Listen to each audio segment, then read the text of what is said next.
प्रशासन आती है पानी देखने के लिए जी, हम लोग की व्यवस्था करने के लिए नहीं।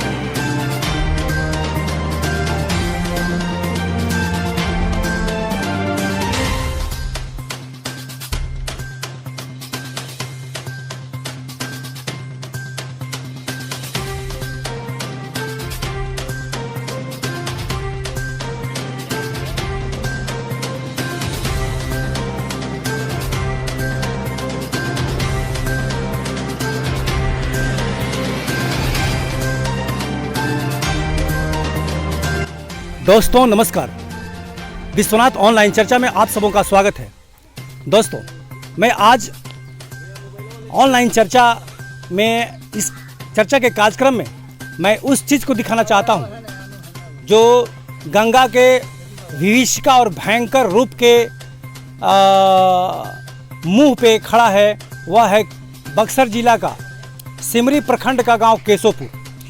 केशोपुर की स्थिति यह है, इसकी भौगोलिक स्थिति यह है सर कि यहाँ बक्सर से जो गंगा वहाँ से निकलती है तो हल्का सा उत्तरायणी रहती है, फिर यहाँ आके पूरब से साफ उत्तर की तरफ घूम जाती है और उत्तर से फिर जाके वो गंगा पूरब की तरफ घूमती है।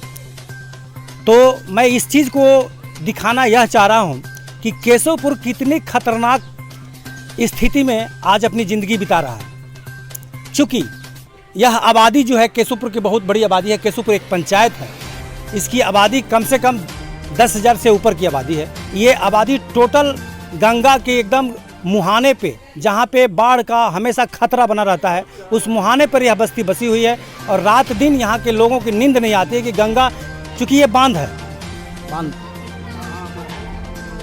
है और बांध में तो केशोपुर ग्राम पंचायत जो है कितने खतरा के मुहाने पर है, मैं यही चीज़ आपको दिखाना चाह रहा हूँ। चूँकि इधर गंगा का मेन धारा है, देखिए ये धारा, देखिए यहाँ पे धारा है और इस धारे के मुहाने पे केशोपुर बसा हुआ है कि 10,000 आबादी हमेशा इस मुहाने के डर से घिरी रहती है और रात में सोती है तो बस गंगा दिखाई देती है। तो मैं यही जानना चाहता हूँ कि यहाँ जो केशोपुर के कुछ लोग, पंचायत के कुछ लोग हमारे बैठे हुए हैं, कुछ भाई लोग, मैं इनसे पूछना चाहता हूँ कि क्या गंगा माँ के इस रौद्र रूप से आपको डर लगता है, रात में नींद आती है?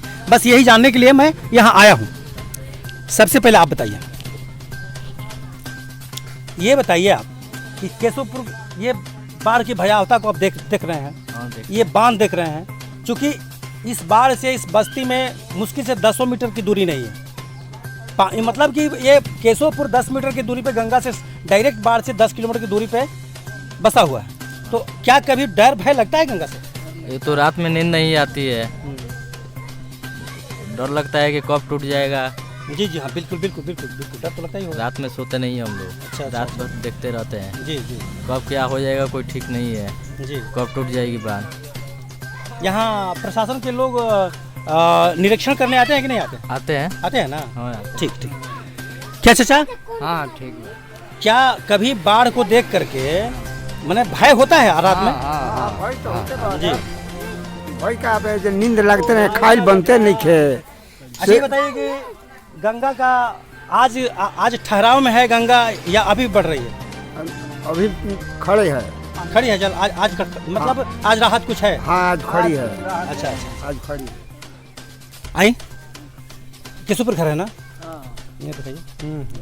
तो इस बाढ़ की भयावता, चूँकि गंगा यहाँ थी नहीं पहले, गंगा तो बहुत दूरी पे थी। यहाँ देखिए दोस्तों, इधर घुमाइए, जो है वो उत्तर प्रदेश है, डायरेक्ट उत्तर प्रदेश। पहले गंगा जो थी उत्तर प्रदेश, चूँकि उत्तर प्रदेश और बिहार का ये बॉर्डर एरिया है, तो वो जो बस्तियाँ, वो बगीचे दिखाई दे रहे हैं, उत्तर प्रदेश के बगीचे हैं। तो गंगा उस किनारे पे थी, लेकिन इधर जितनी ज़मीनें थी वो गंगा में समा गई और वो गंगा अब ये बिहार के केशोपुर यानी बक्सर जिला के केशोपुर के मुहाने पे डायरेक्ट इनका धारा यहीं पे। बाढ़ में मतलब जुआओं को क्या कभी भय होता है कि बाढ़ हमारे सर पे ही है और इस तरह की विभीषिका में हम लोग जीते हैं?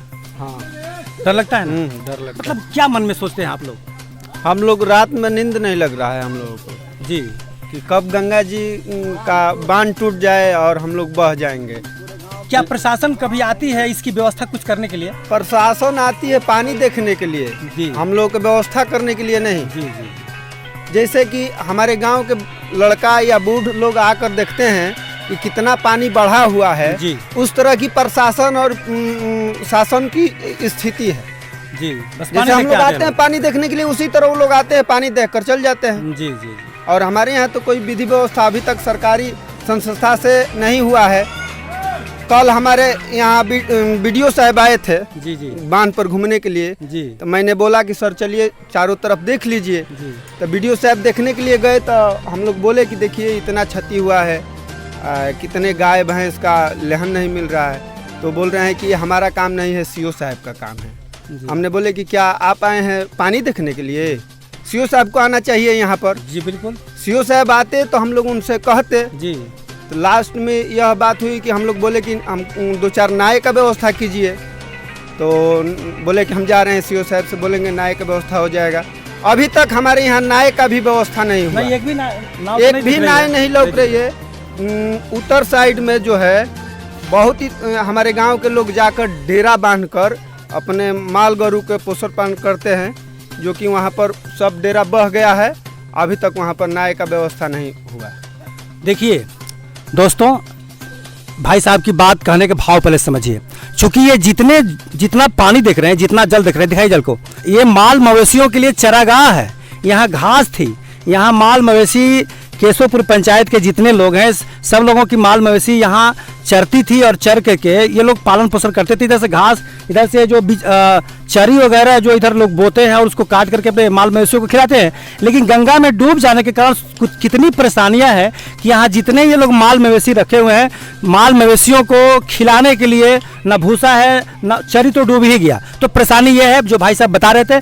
और प्रशासन को ये बता रहे थे कि प्रशासन सिर्फ आती है, पर्यटन करके चली जाती है, घूमने आती है, पानी का जल देख करके चली जाती है। लेकिन यह जो मतलब ये जो परेशानियां हैं, ये आज की परेशानी नहीं है, बहुत दिन से गंगा इधर आ गई है। लेकिन इसका अस्थाई निवारण कुछ नहीं हो रहा है। सरकार को इस पर ध्यान देना चाहिए और अस्थाई निवारण की बात सोचना चाहिए कि इस नदी यानी कि गंगा के ठीक किनारे बसे हुए केशवपुर 10 मीटर समझिए, यानी कि गंगा और केशवपुर गांव में 10 मीटर की दूरी है। 10 मीटर का मतलब समझिए कि 10 मीटर का ये बांध है। तो बांध के पश्चिम गंगा नदी है, जो सीधा बक्सर से जो धारा चलती है गंगा की तेज धारा, वो आकर के इस बांध में टकराती है और बांध में टकरा करके बांध को धीरे धीरे कमजोर करती है। और ठीक 10 मीटर यानी कि बांध के उस पार पूरब साइड में केशवपुर की बस्ती है। तो केशवपुर के लोगों को हमेशा ये डर बना रहता है कि कब बांध टूट जाए और पूरी गंगा इधर से चल दे और पूरे केशवपुर गांव का नामो निशान मिट जाएगा। केशवपुर ही नहीं बल्कि गंगा की धारा अगर कहीं, गंगा ये बांध अगर कहीं तोड़ दे तो ये समझ लीजिए आप कि ऐसा खतरा है यहाँ कि केशवपुर, मानिकपुर, छोटका राजपुर, बड़का राजपुर, सिमरी, नगपुरा, बड़का गांव, ये सारा गांव जो है पानी में विलीन हो जाएगा, यानी कि नेस्तनाबूद हो जाएगा। तो प्रशासन को ये सोचना चाहिए कि यहाँ का कोई अस्थाई निवारण किया जाए और इसकी व्यवस्था की जाए, चूँकि ये बहुत बड़ा खतरा है। तो दोस्तों आज के वीडियो में बस इतना ही। नमस्कार।